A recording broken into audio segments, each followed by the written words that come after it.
인생의 가장 큰 고통은 단순히 버려진다는 사실이 아니라 당신이 아무것도 아니라고 매일 듣는 것입니다. 저는 시청 앞에 버려진 아이였어요. 없는 집 딸이라는 낙인과 함께 살아왔죠.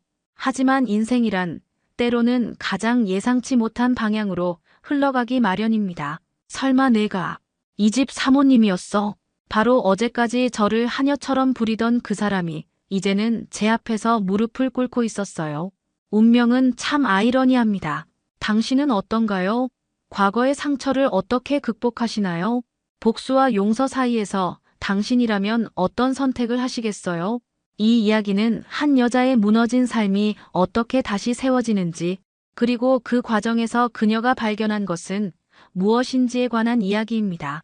오늘도 평소와 다름없는 아침이라 생각했습니다. 창문 너머로 들어오는 햇살이 가을의 시작을 알려주는 날이었죠. 새 가정부를 뽑는 면접이 있어 평소보다 조금 일찍 일어났습니다.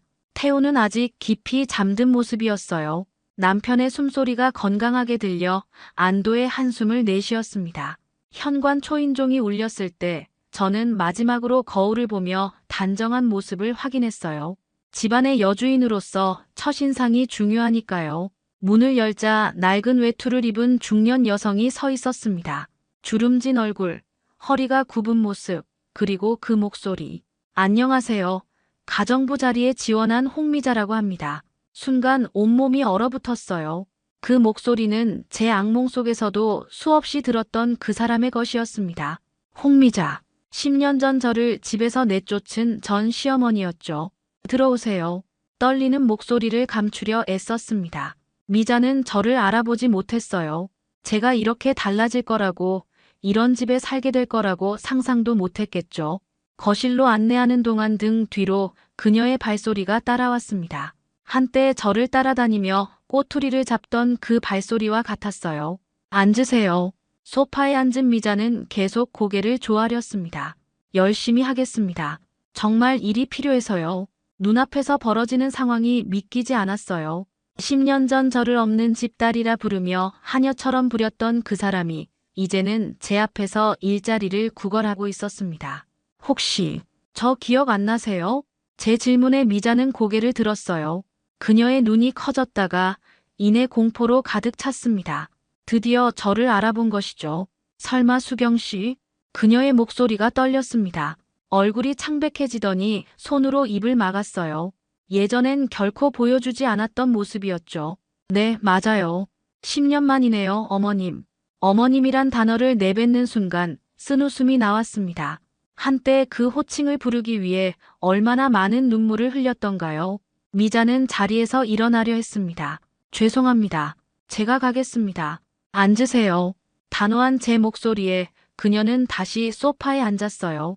이제 위치가 완전히 뒤바뀌었습니다. 제 심장은 빠르게 뛰었지만 표정만큼은 냉정하게 유지했어요. 복수의 기회가 눈앞에 있었지만 제 안에서는 복잡한 감정들이 소용돌이 쳤습니다. 면접은 계속 진행할 겁니다. 이력서 주세요. 미자의 얼굴을 보니 과거의 기억들이 물밀듯 쏟아져 옵니다. 제 인생의 시작은 누군가의 버림에서 시작됐죠. 시청 앞 작은 박스에 담긴 채 발견된 갓난아기. 그게 바로 저였습니다. 이름조차 누군가 지어준 것이었어요. 이수경. 나중에 알게 됐지만 저를 발견한 경찰의 성과 제가 발견된 수요일을 따서 지은 이름이라고 하더군요. 고아원에서의 나날들은 따뜻함보다는 차가움이 더 많았습니다. 부모 없는 애라는 꼬리표가 항상 저를 따라다녔어요. 학교에서 부모님 참관 수업이 있을 땐 항상 구석에 혼자 앉아 있었죠. 누군가 제게 관심을 보일 때면 오히려 두려웠습니다. 그 관심이 곧 동정이나 놀림으로 변할 걸 알았으니까요. 수경아, 너는 왜 항상 혼자야? 내 부모님은 왜 안 오시는 거야? 이런 질문들에 대답할 말이 없었어요. 울고 싶어도 울 시간조차 없었습니다.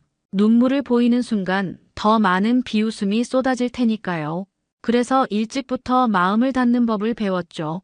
아니, 정확히는 열지 않는 법을 배웠습니다. 20살이 되자 고아원을 나와 혼자 살기 시작했어요. 웨딩 플래너 일을 배우게 된 건 우연이었습니다. 행복한 가정을 꿈꾸는 커플들을 돕는 일이 마음에 들었죠. 저는 가족의 따뜻함을 직접 경험해 본 적은 없지만 그 가치를 누구보다 소중히 여겼습니다. 타인의 행복한 순간을 함께 만들어가는 과정에서 대리만족을 느꼈던 것 같아요. 그러다 박준혁을 만났습니다. 웨딩홀에서 친구의 결혼식에 참석했던 그가 저를 알아봤어요. 당신이 우리 친구 결혼식 담당한 플래너죠? 그의 첫마디였습니다. 처음엔 그저 고객의 친구일 뿐이라 생각했죠. 하지만 준혁의 진심 어린 관심은 제 마음의 벽을 조금씩 허물어 갔어요. 수경 씨, 당신은 참 따뜻한 사람이에요. 그의 말에 처음으로 마음이 흔들렸습니다. 누군가 저를 사람 자체로 바라봐주는 것 같았어요. 하지만 그런 행복도 잠시 준혁의 어머니 미자를 만나게 됐습니다. 고아라고. 안 돼, 절대 안 돼. 우리 집안에 고아가 들어오면 불운이 따라온다고. 미자의 첫인상은 최악이었어요.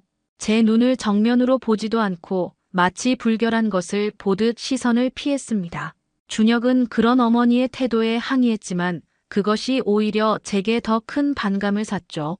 엄마가 조금만 알면 마음을 바꾸실 거야. 수경아, 조금만 기다려줘. 준혁의 약속을 믿었습니다. 모든 것이 바뀔 거라는 희망을 품고 결혼식 날을 맞았어요. 그때는 몰랐습니다. 제 인생의 가장 큰 시련이 그때부터 시작될 줄은요. 결혼식이 끝난 그날부터 지옥이 시작됐습니다. 신혼집은 커녕 시댁으로 들어가야 한다는 미자의 일방적인 통보였어요. 준혁은 잠시만 참자며 저를 달랬지만 그 잠시가 얼마나 길고 고통스러울지 누가 알았을까요? 오시야, 아직도 자고 있어. 없는 집 딸이라고 게으름까지 있니? 매일 아침 미자의 날카로운 목소리에 잠에서 깼습니다. 때론 문을 세게 두드려 깨우기도 했죠. 급하게 일어나 씻을 새도 없이 부엌으로 향했어요.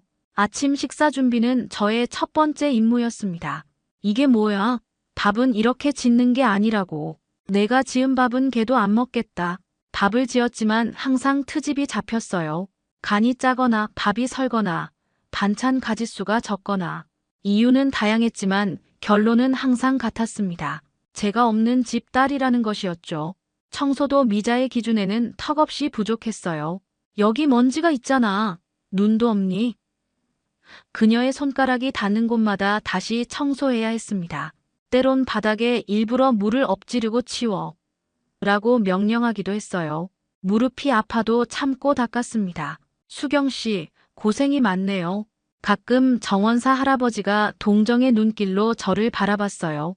그런 시선조차 미자에겐 눈엣 가시였던 모양입니다. 너랑 어울리지 마라. 내 신분을 알아야지. 라며 그분과의 대화도 금지했죠. 식사 시간은 또 다른 고문이었습니다. 미자는 밥상에서도 저를 향한 독서를 멈추지 않았어요. 너 같은 건 우리 집 하녀가 딱 어울려. 그나마 준혁이가 잘해줘서 사모님 대접 받는 거야. 저는 고개를 숙인 채 밥을 먹었습니다. 눈물이 밥그릇에 떨어질까봐 애써 참았죠. 엄마, 그만해요. 드물게 준혁이 저를 변호할 때면 상황은 더 악화됐어요. 뭐, 너 지금 엄마한테 대들어. 이 여자 때문에 내가 이렇게 변했어. 미자의 분노는 이중으로 커졌고 그날 밤 준혁은 늦게까지 미자의 방에서 설교를 들어야 했습니다. 수경아, 미안해. 조금만 더 참자. 엄마가 너를 인정하실 때까지. 침대에 누워 준혁이 속삭였지만 그의 말은 점점 공허하게 들렸어요. 날이 갈수록 그도 미자의 말에 순응하는 모습을 보였습니다. 처음엔 저를 지키겠다던 약속이 얼마나 쉽게 깨지는지 지켜보는 것이 가장 고통스러웠죠. 어느 날 미자의 생일상을 차렸습니다. 정성껏 준비한 음식들로 가득 찬 상이었어요. 하지만 미자는 국물을 한 숟가락 떠본 후 짜다 라며 상을 엎어버렸습니다. 뜨거운 국물이 제 다리를 덮쳤지만 미자의 비웃음만 남았어요. 없는 집 딸은 맛도 없는 집 딸이구나. 그날 밤 끓어오르는 다리의 통증보다 마음의 상처가 더 크게 느껴졌습니다. 준혁은 그저 침묵했고 저는 그제야 깨달았어요. 이 집에서 저를 지켜줄 사람은 아무도 없다는 것을요. 시간이 지날수록 저의 몸은 점점 망가져갔습니다. 처음엔 가끔씩 찾아오던 두통이 일상이 됐어요. 아침에 일어날 때마다 머리가 깨질 듯 아팠고 밤에는 불면증에 시달렸습니다. 거울을 보면 한 줌씩 빠져나가는 머리카락이 보였죠. 28 나이에 이마 부분이 훤히 드러나기 시작했어요. 왜 이렇게 추해졌니? 준혁이가 실증 낼 만도 하지. 미자의 말이 현실이 되는 것 같았습니다. 준혁의 눈빛이 달라졌어요. 결혼 초에는 사랑이 가득했던 그 눈에 이제는 지친 기색만 역력했죠. 우리의 대화는 줄어들었고 그는 점점 늦게 귀가했습니다. 소화도 잘 되지 않았어요. 무엇을 먹어도 가슴이 쓰렸고 체중은 계속 줄어갔습니다. 옷은 헐렁해졌고 뺨은 움푹 파였죠. 병원에 갔더니 의사는 한마디로 진단했어요. 스트레스성 위염과 공황장애 초기 증상입니다. 생활 환경에 변화가 필요해요. 그 말을 미자에게 전했을 때 그녀는 비웃었습니다. 아프면 꺼져. 우리 집에 병자가 있으면 재수 없어. 그날 밤 저는 처음으로 준혁에게 솔직하게 털어놨어요. 나 이제 못 견디겠어. 여기서 나가고 싶어. 준혁의 대답은 냉정했습니다. 참아. 엄마는 원래 그래. 그 순간 깨달았어요. 그는 결코 저를 선택하지 않을 거라는 것을요. 침대에 누워 밤새 울었지만 아무도 저를 위로해주지 않았습니다. 다음 날 아침 식탁에서 미자가 이혼 서류를 내밀었어요. 이혼해라. 내가 있으니 우리 집 운이 다 빠져나간다. 순간 머릿속이 하얘졌습니다. 준혁을 바라봤지만 그는 시선을 피했어요. 엄마가 맞아. 이게 서로를 위한 길일지도 몰라. 준혁의 말에 가슴이 찢어지는 듯 했습니다. 3년간의 결혼 생활, 참고 견뎠던 모든 순간들이 물거품이 됐어요. 손이 떨렸지만 서류에 도장을 찍었습니다. 더 이상 잃을 것도 바랄 것도 없었죠. 짐 싸. 오늘 나가. 명령에 고개를 끄덕였습니다. 작은 가방 하나에 필요한 것들만 담았어요. 웨딩드레스 사진, 준혁과의 추억이 담긴 물건들은 모두 버렸습니다. 그건 이제 제 것이 아니었으니까요. 현관문을 나서는 순간 등 뒤에서 준혁의 목소리가 들렸어요. 수경아, 돌아보지 않았습니다. 돌아보면 또 무너질 것 같았어요. 그저 앞만 보고 걸었습니다. 비가 내리기 시작했지만 우산을 펴지 않았어요. 하늘의 눈물이 제 눈물을 가려주는 것 같았습니다. 그날 밤 작은 고시원 방에 누워 천장을 바라봤어요. 고아원 이후 다시 혼자가 됐지만 이상하게 마음은 편안했습니다. 더 이상 누구의 눈치도 보지 않아도 된다는 해방감이었을까요? 손목의 상처를 보며 다짐했습니다. 다시는 남에게 나를 맡기지 않을 거야. 혼자서도 잘 살 수 있어. 그날 이후로 제 인생의 두 번째 막이 시작됐습니다. 처음부터 다시 시작하는 인생. 그 누구의 도움 없이 오직 저 스스로 일어서야 하는 여정이었죠. 이혼 후 6개월 생활은 점점 팍팍해졌습니다. 웨딩 플래너로 돌아가려 했지만 업계는 좁았고 박준혁의 집안 영향력이 닿지 않는 곳을 찾기 어려웠어요. 아르바이트를 전전하며 겨우 고시원비를 감당했죠.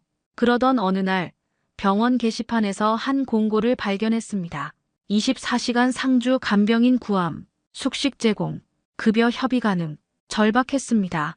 당장 다음 달 고시원비를 낼 여유가 없었어요. 망설임 없이 전화를 걸었죠.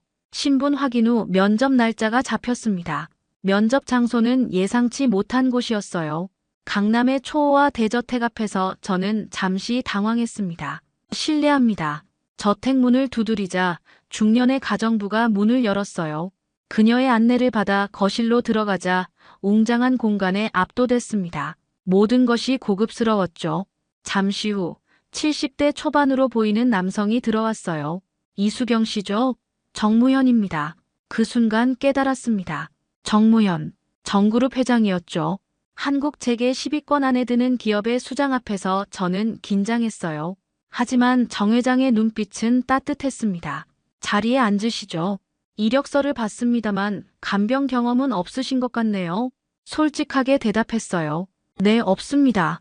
하지만 배우려는 의지는 누구보다 강합니다. 정 회장은 고개를 끄덕였습니다. 솔직하시군요. 요즘 사람들은 경험을 속이기도 하는데 면접은 의외로 편안한 분위기에서 진행됐어요.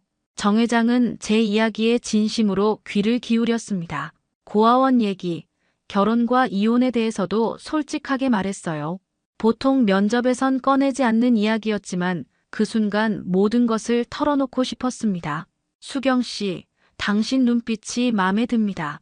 진심이 보이는군요. 정 회장의 말에 당황했어요.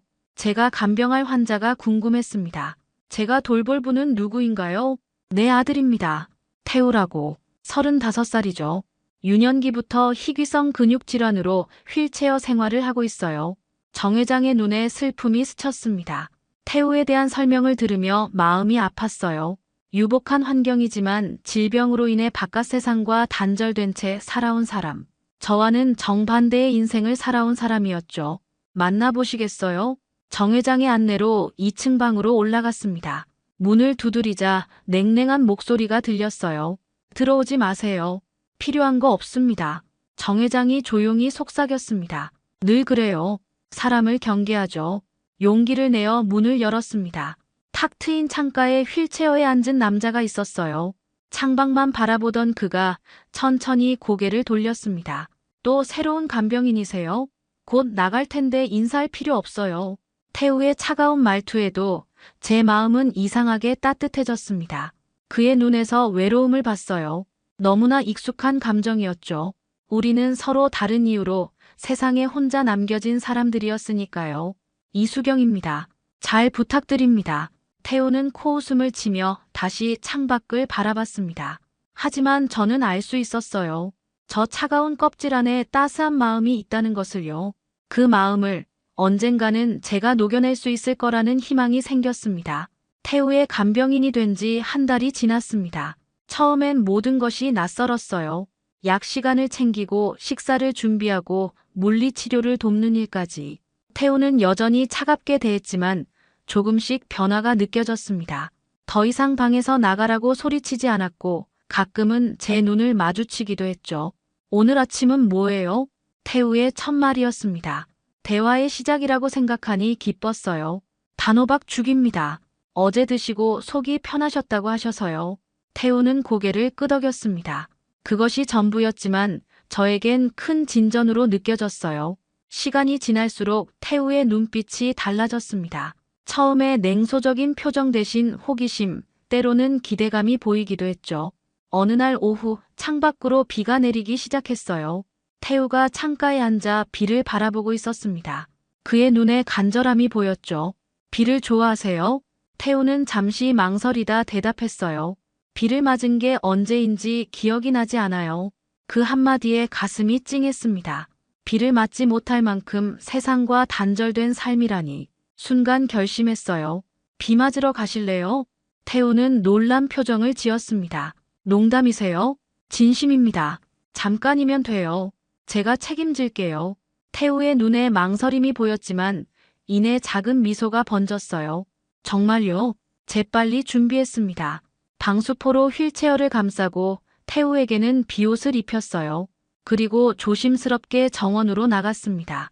처음엔 지붕 밑에서 망설였지만 용기를 내어 비가 내리는 곳으로 휠체어를 밀었어요. 하늘에서 떨어지는 물방울이에요. 차갑지요? 태우의 얼굴에 빗방울이 떨어졌습니다. 그의 눈에서 눈물인지 빗물인지 모를 것이 흘러내렸어요. 태우는 고개를 들어 하늘을 바라봤습니다. 오랜만에 보는 시원한 웃음이었죠. 살아있다는 느낌이 나요. 그 말이 제 마음을 울렸습니다. 저도 모르게 눈물이 흘렀어요. 우리는 함께 비를 맞으며 말없이 서 있었습니다. 그 순간 정원에서 지켜보던 정 회장과 눈이 마주쳤어요. 그의 눈에도 눈물이 고여 있었습니다. 아버지가 보고 있어요. 태우의 말에 고개를 돌렸습니다. 태우가 아버지를 향해 손을 흔들었어요. 그 모습이 얼마나 자연스럽고 아름다웠는지 모릅니다. 비에 젖은 채로 집으로 돌아와 따뜻한 차를 마셨죠. 수경 씨, 고마워요. 태우의 첫 감사였습니다. 그날 이후 우리 사이에 벽이 조금씩 허물어졌어요. 태우는 자신의 이야기를 들려주기 시작했습니다. 어린 시절부터 병을 앓아 학교도 제대로 다니지 못했던 일, 친구들이 놀러 온다가도 점점 발길이 끊겼던 일, 사람들의 동정 어린 시선이 싫어 바깥 출입을 거부했던 일들. 당신도 외로웠겠네요. 태우의 말에 고개를 끄덕였어요. 네, 저도요. 하지만 이제는 덜 외롭네요. 우리는 서로의 상처를 알아보는 사이가 됐습니다. 한때 차가웠던 태우의 눈빛이 따뜻하게 변해갔어요. 저의 마음도 마찬가지였습니다. 망가진 두 영혼이 서로를 치유해가는 과정이었죠. 어느 날 저녁 정 회장이 저를 서재로 불렀습니다. 수경 씨, 아들에게 어떤 감정을 가지고 있나요? 솔직하게 대답했어요. 태우 씨는 저에게 특별한 사람입니다. 정 회장의 눈빛이 따뜻해졌습니다. 태우가 달라졌어요. 당신 덕분이죠. 태우의 변화는 날이 갈수록 뚜렷해졌습니다. 처음엔 휠체어에 의존했던 그가 이제는 짧은 거리지만 지팡이를 짚고 걷기 시작했어요. 의사들도 놀랄 정도였죠. 정신적 안정이 신체 회복에 큰 영향을 미친 것 같다는 진단이었습니다. 매일 아침 태우와 함께하는 재활운동이 일상이 됐어요.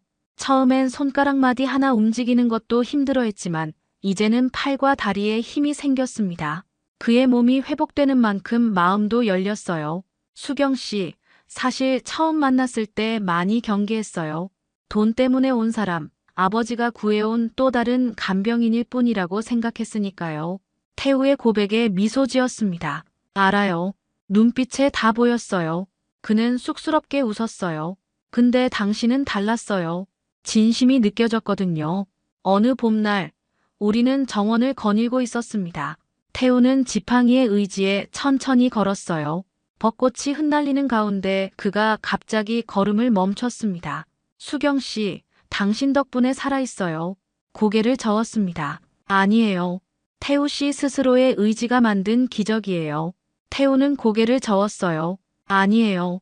당신이 오기 전엔 살고 싶은 의지조차 없었어요. 그저 하루하루 흘려보냈죠.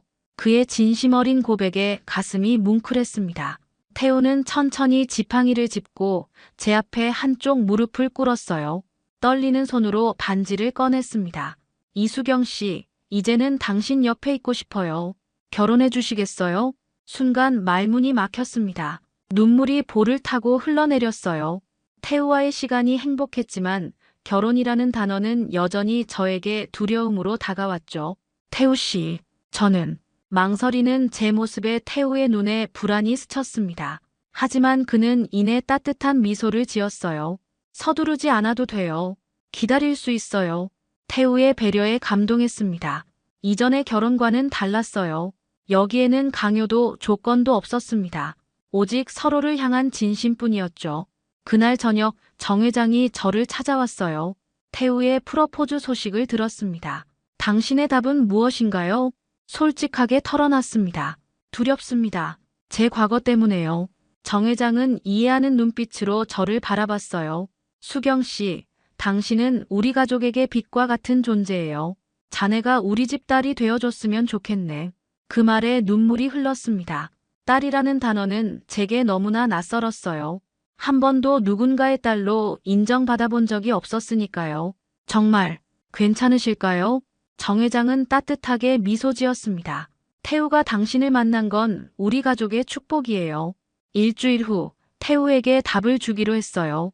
그날 밤 많은 생각이 머릿속을 맴돌았습니다.